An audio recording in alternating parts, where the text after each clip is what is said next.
How many snaps did they run in the 14 personnel? That's only for us. 100% of the snaps.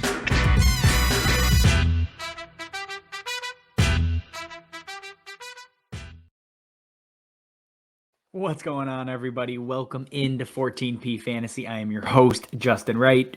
Today, we are talking start or sit running backs for Week 16 here. And if you watch us, you know this is not my typical recording space. I am at my parents' house, so audio, lighting, all of it's weird. Just bear with us for the next couple of days here. Obviously, we're home for the holidays, trying to get you guys the information we can when we have time. So it's going to be a different release schedule for the rest of this week, obviously with Christmas and everything else going on. All right, before we get into it, remember, subscribe to the channel, follow us on Twitter, like the video, questions, comments, all that kind of stuff. Drop it below so we can get you ready for week 2 of the playoffs here. All right, let's get into it. First name on the list, we have Ronald Jones versus Carolina. Obviously, he is the hot name, the hot waiver ad. If you listened to us last week, you already have Ronald Jones. Just out of trying to guess injuries and who's banged up and who isn't, he was on our list. And now that he is the starter, Fournette's most likely going to go on IR until the playoffs. Regardless of matchup, he's going to be a running back too. I don't care. The volume, the explosiveness in this offense, although they are down pass catchers now, is still going to be there. So Ronald Jones, even against the good Carolina defense, should see upwards of 15 touches, even potentially some extra pass work with Chris Godwin out for the season, Mike Evans dealing with a hamstring injury. Antonio Brown does come back, which helps ease some of that pain, but they are down a lot of weapons. Fournette was a huge pass-catching option. Do I think Ronald Jones gets all of his pass-catching work? I don't. Keyshawn Vaughn is going to mix in, but Ronald Jones should play over 50% of snaps, should see 15-plus touches, and in a good offense, that should lead to red zone work, especially with them missing arguably their best red zone weapon in Mike Evans. So if you have Ronald Jones and you were able to scoop him up, you got to play him. This is the time. This is his redemption moment the rest of the season. Fire up Ronald Jones as an RB2 this week. Moving on, we have Elijah Mitchell versus Tennessee. Now, obviously, this is dependent on if he's even active. Monitor his practice log, his practice schedule, whatever you want to call it. He did not practice Tuesday. He is trending in the right direction. If he gets in a practice on Wednesday and, pregame reports are positive saying he's going to handle the workload, then I'm going to play him as an RB2. He is a very nuanced selection. If reports are not trending in his direction, then, I'm probably going to pivot to Jeff Wilson. As long as Elijah Mitchell's inactive, Jeff Wilson becomes an RB2.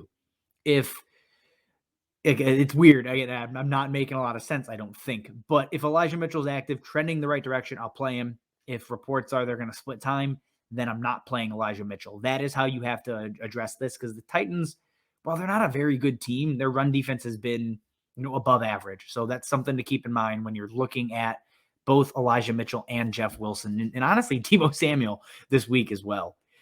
Moving on, though, we have Chuba Hubbard versus the Bucs, and you can't play Hubbard. Last week was exactly what I feared. Amir Abdullah has carved out a huge role in this offense. He has become the third down back, the 2-minute guy, the pass-catching specialist. Without that, Hubbard's ceiling is severely capped. He already loses red zone work to Cam Newton.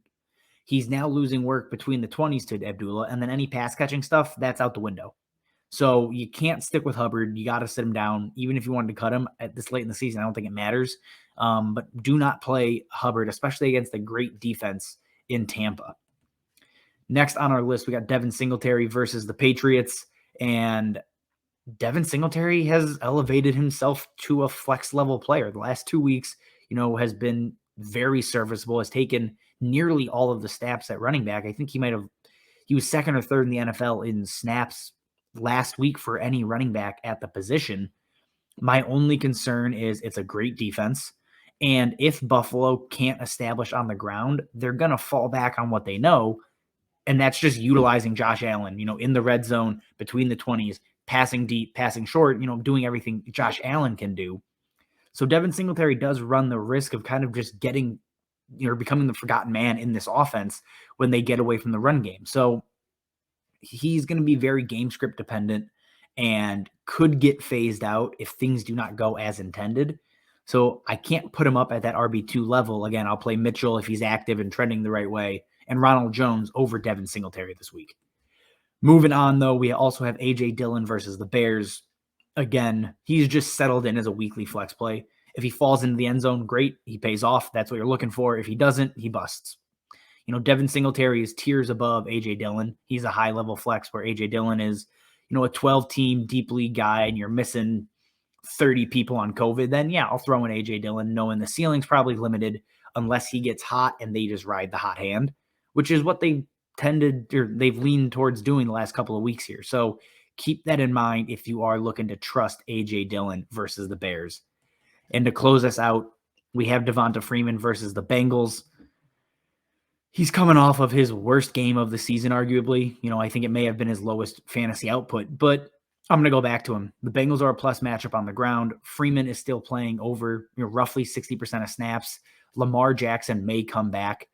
And honestly, if Huntley doesn't do it all with his legs and actually, lets Freeman get into the end zone, you're looking at a different week. So he just missed the 2 touchdowns inside the red zone. That could easily have gone his way.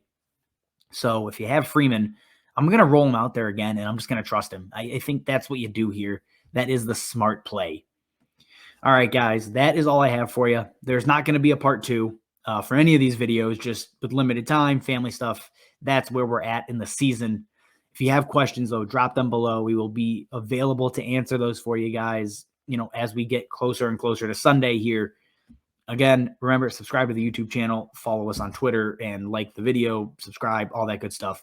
All right, as always, thanks for watching, and we will see you next time. How many snaps did they run in the 14 personnel? That's only for us. 100% of the snaps.